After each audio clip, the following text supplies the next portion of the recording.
Okay, you are now under the sound of Yahweh, Ben Yahweh, Ben Yahweh, Mikael, Yehudi, Israel. Today I'm going to show you people how to overcome the state courts, which are actually federal courts, but they need you to sign your rights away to turn it into a state court ran by a state government who's supposed to be under the Constitution.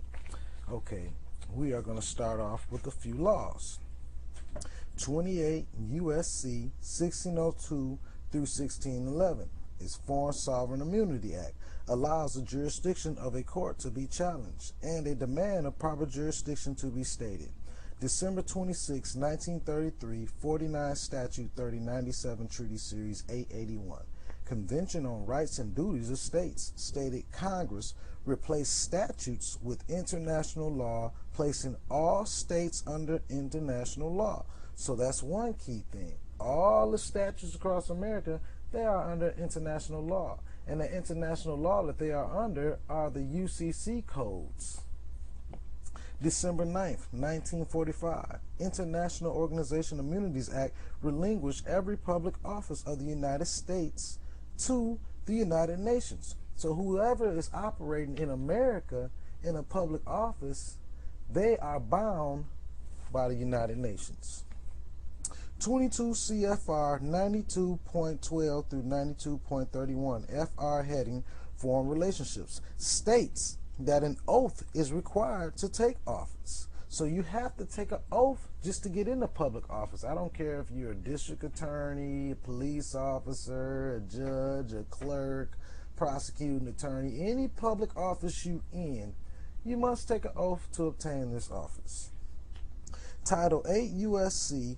1481 stated, once an oath of office is taken, citizenship is relinquished. So once they take this oath, which is going to be to the United Nations, they're not even an American citizen anymore. Thus, you become a foreign entity, agency, or state. That means every public office is a foreign state, including all political subdivisions. Every single court is considered a separate foreign entity. So we're actually being brought into courtrooms and tried by foreigners. Let's see with what the USC codes have to say about this.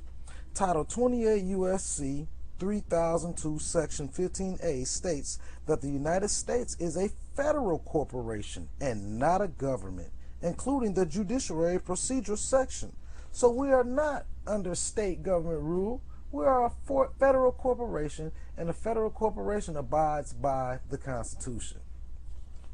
Federal Rules of Civil Procedure states that the court jurisdiction and immunity fall under a foreign state. So when you're brought into a courtroom, you are automatically in a foreigner's courtroom. And they're not supposed to bring you into the courtroom unless they go through the following procedures we are about to cover in a few seconds. And if they haven't went over these following procedures, you can always go back. I don't care if it's 5, 10 years ago, and challenge that jurisdiction and get that case overturned.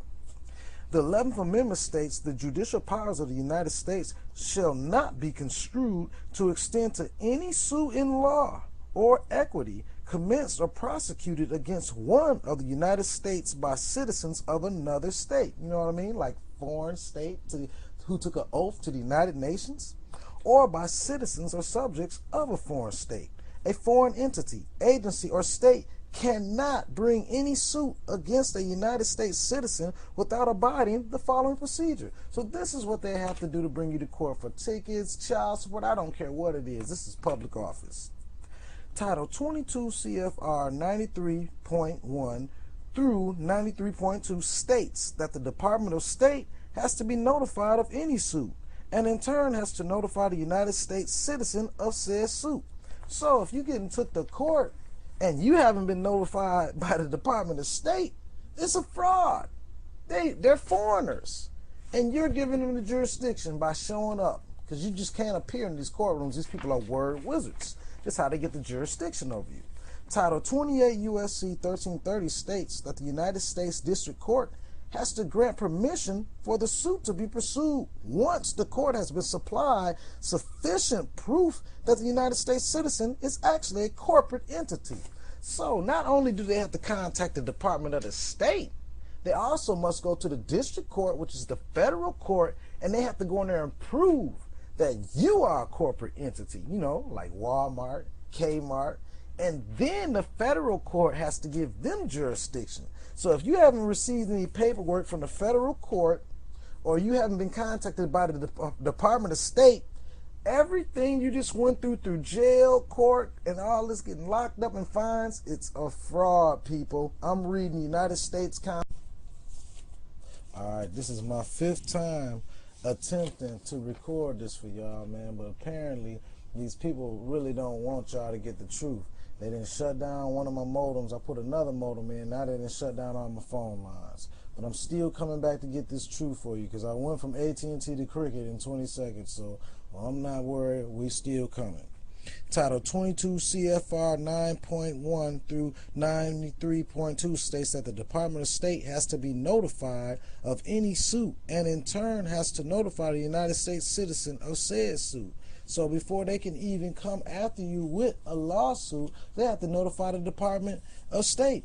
And then the Department of State got to notify you. Then they have to go through another procedure to bring you into court.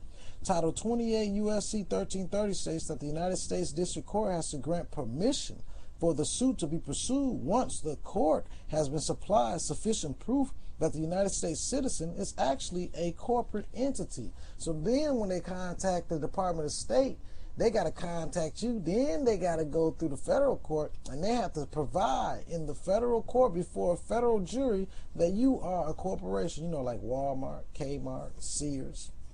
Title 28 U.S.C. 1608, I have absolute immunity as a corporation. July 27, 1868, 15 Statutes at Large, Chapter 249, Section 1, Acts concerning American citizens in a foreign state. Expiration is what is broken when jurisdiction is demanded, and it's not met with an answer. Once you go into court and say, I would like to state for the record, can you provide me that you have adequate proof from the Department of State and from the federal court that you have stepped inside of a federal court in front of a federal jury and provided them with the adequate proof that I'm a corporation? And they won't have it. That's why they said it will not be met with an answer, because they can't answer to it. Now they know that you know they're committing fraud, and the only thing they're going to do is get you out the courtroom.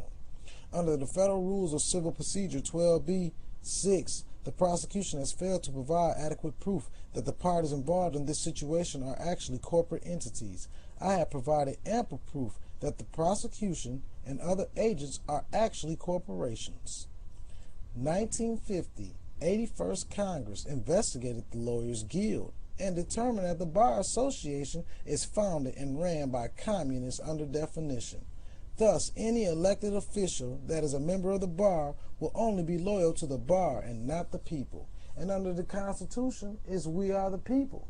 But under the Bar Association, which all the judges, lawyers, the prosecuting attorneys, and the clerks and everybody in the court system are loyal to, the bar, they're loyal to the bar, not the people. So they're committing perjury. The penalty of perjury is death.